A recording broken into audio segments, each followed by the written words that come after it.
안녕하십니까, 권준호입니다. 자, 이번 시간에는 수차의 특성에 대한 부분을 보겠습니다. 수차의 특성이 한 5가지 정도 항목이 나와 있을 건데, 첫 번째가 비속도, 그 다음에 수차의 회전속도 결정 방법, 그 다음에 캐비테이션, 그 다음에 효율, 그 다음에 무구석 속도, 이런 5가지 형태가 나와 있고요.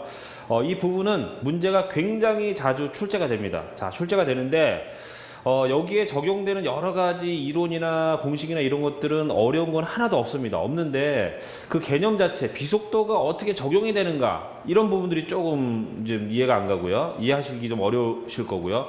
그 다음에 이 수식을 전개해서 유도하는 과정 자체가 되게 단순한 것 같지만 실질적으로 이해는 가는데 딱 백지를 놓고 내가 써보려고 하면 안 풀려요.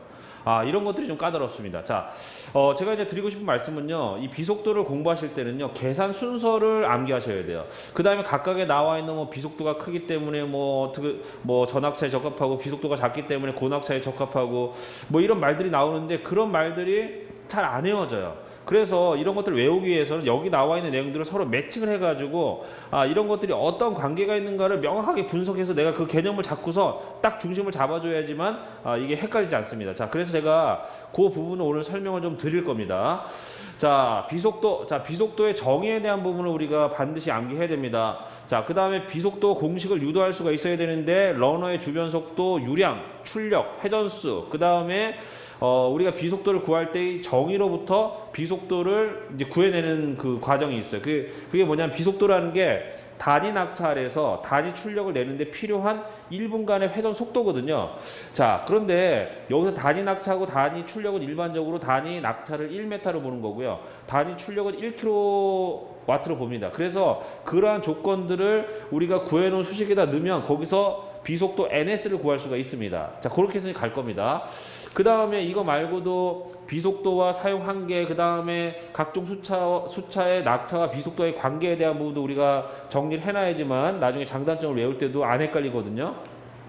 그 다음에 각 수차와의 낙차와의 관계, 그 다음에 비속도와 러너의 형태, 그 다음에 각각 수차의 특징, 펠턴, 프란시스, 프로펠러, 카플란, 사류가 가지고 있는 비속도의 입장에서 봤을 때의 특징이 있습니다.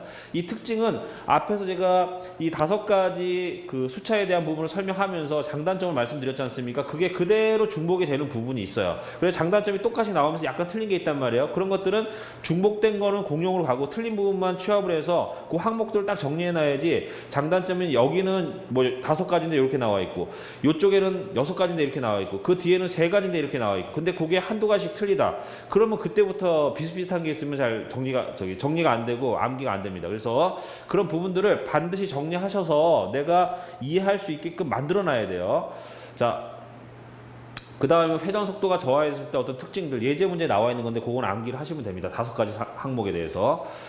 자, 비속도 보겠습니다. 비속도의 정의란 방금 말씀드렸습니다. 비속도의 정의가 우리 교재에 2군데 나옵니다. 131페이지 나오고 128페이지 나오는데, 우선은 개념을 이해하기 위해서는 이러한 형태로 외우시는 게 조금 더 우리가 비속도에 대한 개념을 확실히 알 수 있는 그런 하나의 방법이다.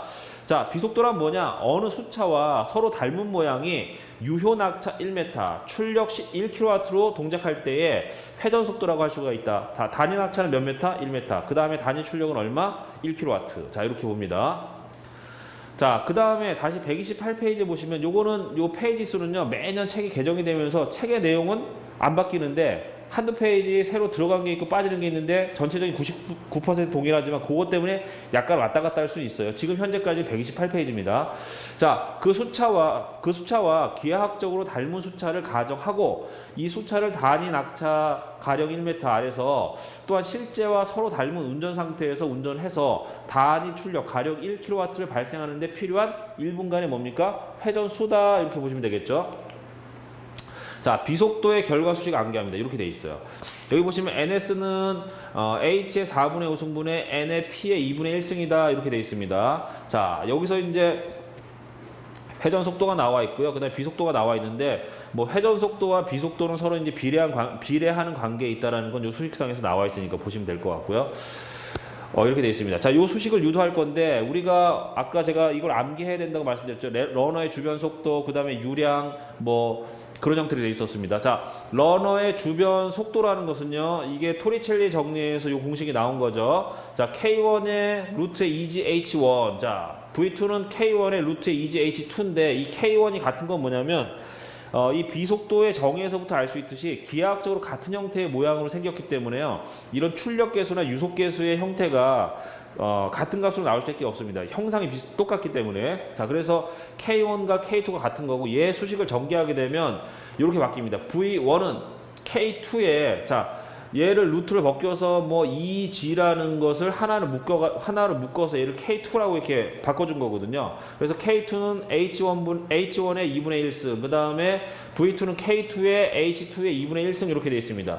자, 요걸로부터 V2분의 V1이라는 걸 우리가 구할 수가 있거든요. 자, 그래서 얘를 정리하게 되면 K2 약분이 되니까 H2분의 H1의 2분의 1승이라고 정리를 할 수가 있겠죠.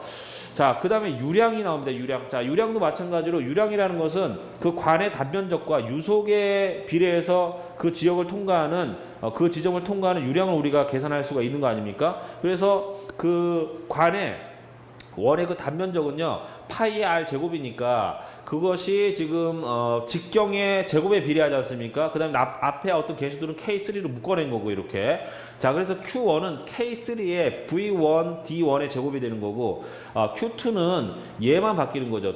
D하고 V만 바뀌는 거죠. 그래서 K3의 V2의 D2의 제곱 이렇게 되어 있습니다. 자, 이렇게 해서 Q2분의 Q1의 B를 계산해 봤더니 얘하고 얘하고 날아가니까 V2분의 V1 그 다음에 D2분의 D1의 제곱이 이렇게 돼 있었는데, 우리가 앞에서 러너의 주변 속도 V2와 V1의 비율에 대한 값은 구해 놨지 않습니까? 그럼 그 값을 여기다 집어넣으시면 되는 거예요. 자, 그래서 앞에 우리가 V2분의 V1이라는 것을 H2분의 H1의 2분의 1승이라는 걸 알았기 때문에 여기다 집어넣은 거고요. 자, 이렇게 해서 이제 Q2분의 Q1은 우리가 구해놨습니다. 자, 요 값을요, 우리가 뒤에 전개하게 되면 그 뒤에다 다시 또 집어넣을 거예요. 그러니까 얘는요, 계산 순서가 바뀌면 이것을 풀기가 굉장히 어렵다는 얘기예요. 계산 순서대로 가야지만 앞에서 구해놓은 거를 그 다음 단계에 적용하고, 여기서 구해놓은 거를 그 다음 단계에 적용하고, 계속 물려서 들어간다는 얘기예요. 순서가 바뀌면 이게 적용이 안 되잖아요. 역으로 적용이 안 되지 않습니까? 예. 자, 그 다음에 출력 P1은 P2는 자, 이렇게 나옵니다. K4의 Q1의 H1, K4의 Q2의 H2. 그러면 P2분의 P1은 이렇게 해서 K4 약분이 되고, Q2분의 Q1, H2분의 H1인데, Q2분의 Q1은 우리가 앞에서 구해놨지 않습니까? 그럼 구해놓은 그 값을 여기다 다시 또 집어넣을 거예요. 자, 그 값이 H2분의 H1의 2분의 1승, D2분의 D1의 2승이 이렇게 돼 있지 않습니까? 그러니까 여기에 2분의 1승과 여기 1승이니까 1승이라는 건 2분의 2승이잖아요. 그러니까 얘를 곱했다라는 건 2분의 3승으로 더해지는 거고, D2분의 D1은 2승이 여기 그대로 내려오는 거죠. 자, 이렇게 정리했습니다. 자, 그 다음에 이제 회전수는 이렇게 된다는 얘기예요. 회전수 이거 암기합니다. N1은 K5의 D1분의 V1이 되는 거고, 그 다음에 N2는 K5의 D2분의 V2가 되는 거거든요. 그러니까 이 회전수라는 건 어떤 일정한 유량이라고 하면 사이즈가 커지면 같은 유량이 왔을 때 밀었을 때 회전 속도가 떨어지니까 반비례하는 거고, 직경에 반비례하고, 그 다음에 유속에 비례해서 회전 속도가 올라가잖아요. 그 이야기를 하는 겁니다. 나머지 것들은 K5로 이제 묶어낸 거죠. 자, 그러면 N2분의 N1을 하게 되면 이거분의 이게 되니까 이거 날라가 버리는 거고, 이 수식으로부터 V2분의 V1, D1분의 D2 나오는 거 아닙니까? 그러면 앞에서 우리가 V2분의 V1 구해놨던 거고요. 그 다음에 D1분의 D2도 앞에 요거에 대한 관계 수식이 있습니다. 자, 그러면 얘네들을 여기다 집어넣어서 이제 계산을 하게 되면 D2분의 D1의 제곱은 P2분의 P1 곱하기 H2분의 H1의 2분의 3승이 되는 거고요. 그 다음에 제곱을 벗겨내기 위해서 양변에 루트를 씌우게 되면 루트가 들어가니까 2분의 1승이 되는 거고, 여기 루트가 들어갔으니까 이게 4로 바뀌는 거죠. 2배가 되니까 2분의 1배가 되니까 4분의 3승이 되는 거죠. 자, 이렇게 바꿨습니다. 자, 이렇게 해놓고 이 값을 가지고 다시 N2분의 N1에다 집어넣어서 얘네들을 전개하면 요거는 한번 넣어서 계산해 보세요. 요거 우리 교재에 나와 있는 겁니다. 자, 이렇게 했더니 P2분의 P1에 마이너스 2분의 1승에 H2분의 H1에 4분의 5승이 됐습니다. 자, 우리가 비속도를 구할 건데 이 비속도의 정의를 어디다 적용할 거냐면 N2, 그 다음에 P2, H2에다 적용할 겁니다. 자, 비속도란 뭐냐? 단위 낙찰에서 단위 출력을 내는데 필요한 회전수를 비속도라고 했습니다. 자, 단위 낙차가 몇 메타? 1메타. 단위 출력이 몇 킬로와트? 1킬로와트죠. 자, 1킬로와트 1메타 집어넣게 되면 이게 없어져요. 없어지고 마이너스 2분의 1승이니까 이게 밑으로 내려가겠죠. 그래서 P1의 2분의 1승 분의 H1의 4분의 5승이 되고 얘가 NS분의 N1이 됩니다. 그래서 얘를 정리하게 되면 이렇게 바뀌는 거죠. 자, N2가 왜 NS가 되는지 아시겠죠? P2와 P1을 단위 낙차와 단위 출력으로 바꿨기 때문에, 자, 그러면 우리가 필요한 건 NS를 구하는 거기 때문에 얘를 구하기 위해서 이것과 이걸 위치를 바꿔줘요. 얘가 빠져나가고 이게 분모로 들어가는 거죠. 자, 그래서 걔를 정리하게 되면 NS는 N1 곱하기 H1의 4분의 5승분의 P1의 2분의 1승이 됩니다. 자, 여기서 얘가 1이니까 이건 의미가 없는 거죠. 얘들 없애버리면 NS는 N 곱하기 H의 4분의 5승분의 P의 2분의 1승이다 라고 해서 우리가 이 값으로부터 비속도라는 것을 유도해 냈습니다. 자, 이렇게 해서 암기합니다. 자, 이거 문제 나오면 틀리시면 안 돼요. 이런 것들은 틀리면 안 됩니다. 절대로. 왜냐하면 기본서에서 자주 나오는 부분들은 조금 까다롭고 어렵더라도 가지고 가야지, 이거를 내가 풀지 않게 되면요, 굉장히 어려운 문제를 선택하는 상황에 놓이게 됩니다. 반드시. 그러면 그거를 선택하지 않으려면 기본서에 있는 걸 확실하게 하면 나머지 기타 등등의 몇 가지, 한 2, 30가지 정도만 별도로 준비하면 발성회전 기술사는 거기서 이제 끝난다는 얘기죠. 자, 이렇게 해서 비속도를 구하는 방법에 대해서 봤고요. 그 다음에 비속도의 정의가 다시 또 나옵니다. 어느 수차와 서로 닮은 모양의 유효낙차 1m, 출력 1kW로 동작할 때 회전속도라고 할 수가 있다. 이게 비속도다. 자, 그래서 이제 비속도에 대한 그 사용 한계에 대한 값이 표 6.2에 나와 있습니다. 나와 있고요.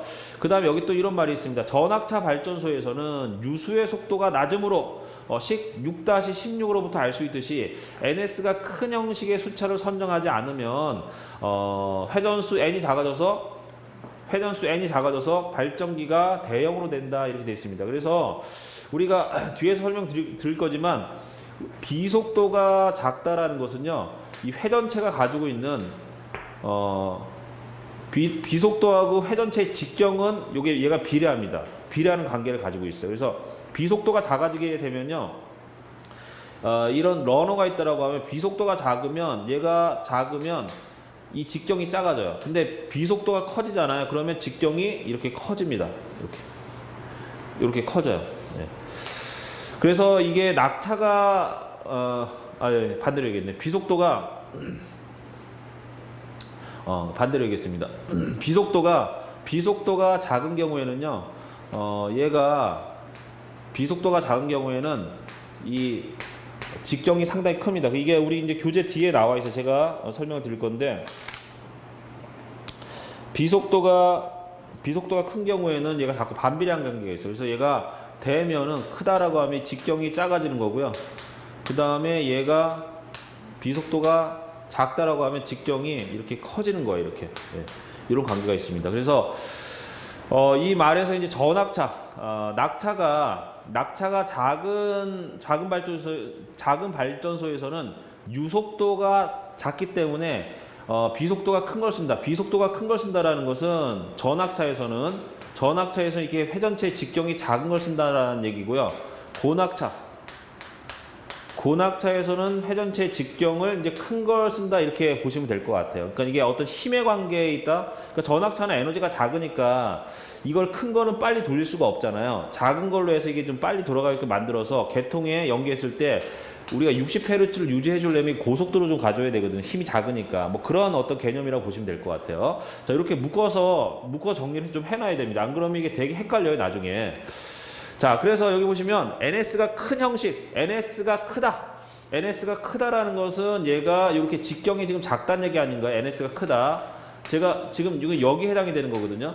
NS가 크다라는 것은 NS가 큰 형식의 수차를 선정하지 않으면 회전수 N이 작아져서 수차는 발전기가 대형으로, 수차 및 발전기가 대형으로 되어 경제성이 나빠진다. 그래서 NS가 이제 큰 걸 선정하지 않고 작은 걸 선정하게 되면 이게 커지잖아요. 작다라는 게 커지는 겁니다. 커지니까 발전기가 대형으로 되고 뭐 어쨌든 간에 운영하는데 상당히 좀 힘들어진다 이렇게 보시면 될 것 같아요.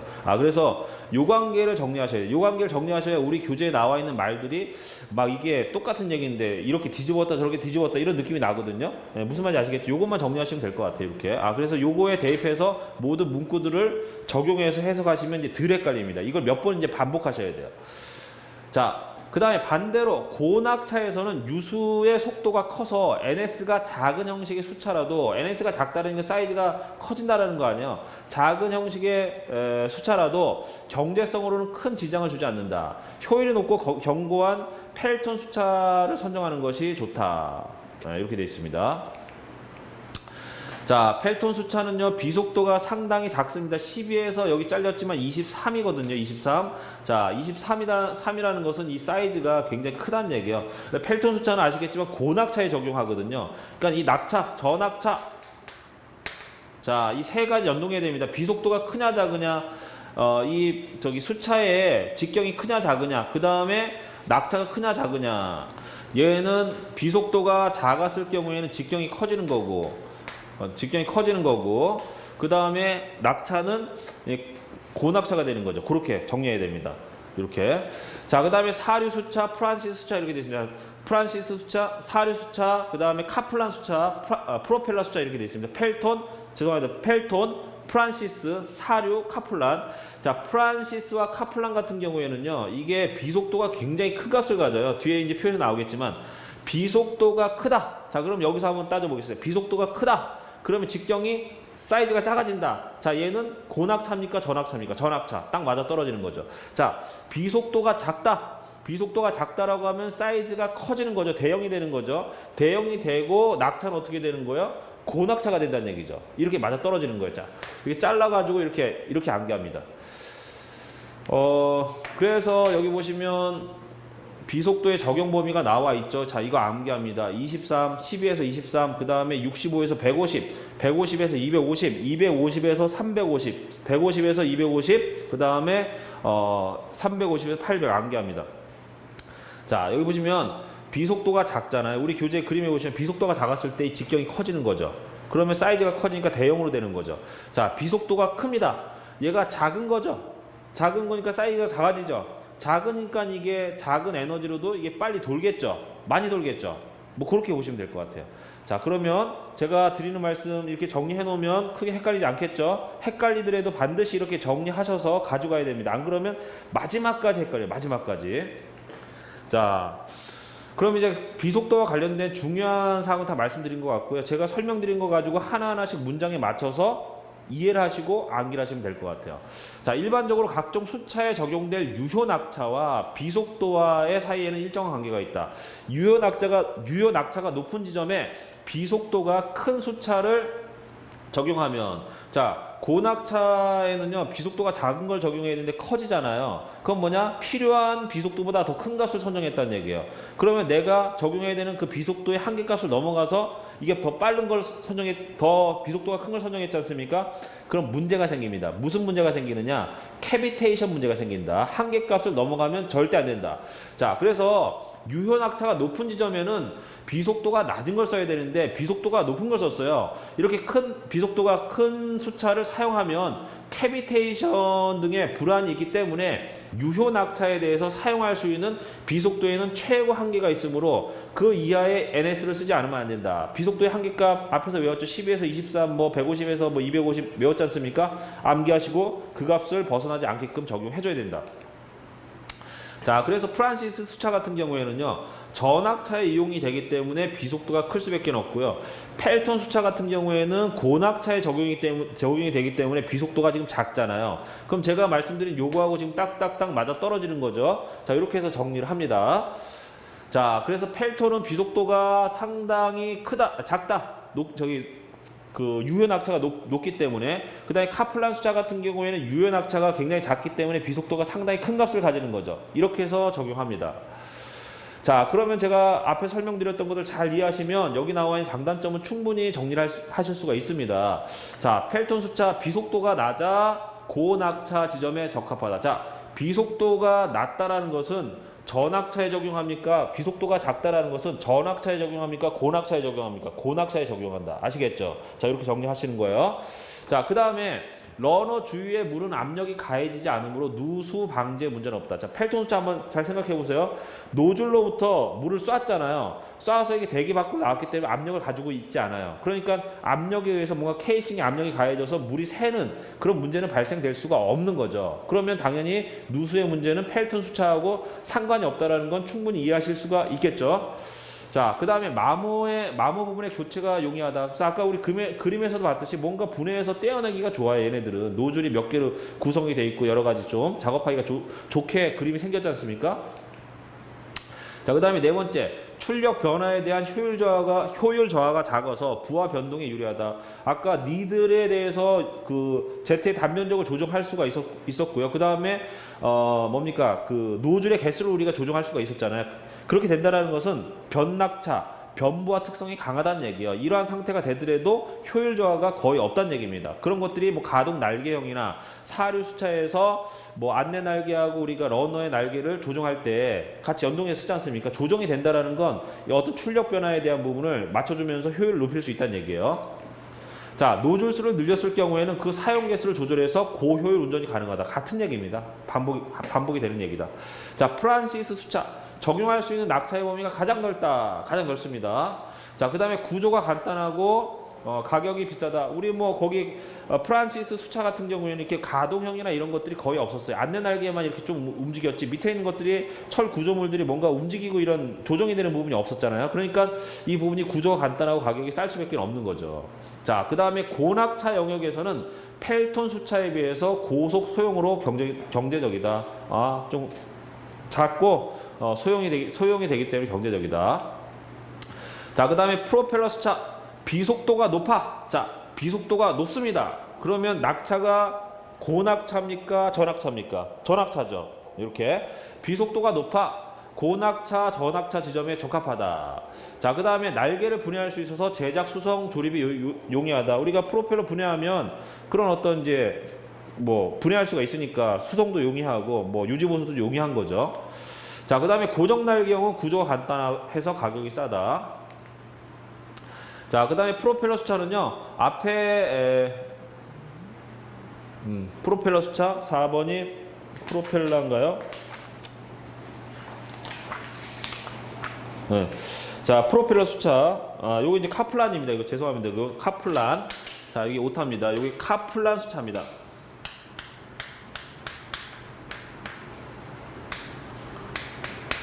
카플란 수차는 프로펠러 수차가 갖는 장점 1, 2번과 함께 낙차 부하 변동에 대해서 효율 저하가 적다. 우리 앞에서 공부했던 거죠. 네, 또 설명 안 드리겠습니다. 그 다음에 프란시스 수차, 사류 수차의 프란시스 수차의 전낙차 범위에 적용하면 효율이 높다. 그 다음에 효율 특성이 평탄해서 낙차 부하의 변동에 유리하다. 안내 날개하고 우리가 러너의 날개를 조정할 수가 있었죠. 그 다음에 날개각이 기울어져 있기 때문에 효율이 더 좋습니다. 자, 이렇게 되어 있고 예제 6.1에 이제 주파수가 그 저하했을 때 문제점이 뭐냐? 그래서 주파수 발전기 주파수가 떨어지는 거죠, 당연히. 그 다음에 효율도 떨어지고 조속기에 의한 속도 조정이 원활하게 이루어지지가 않고 그 다음에 이제 진동이 발생이 되고 그 다음에 부속 설비의 능력이 저하된다. 뭐 이러한 특징들을 가지고 있습니다.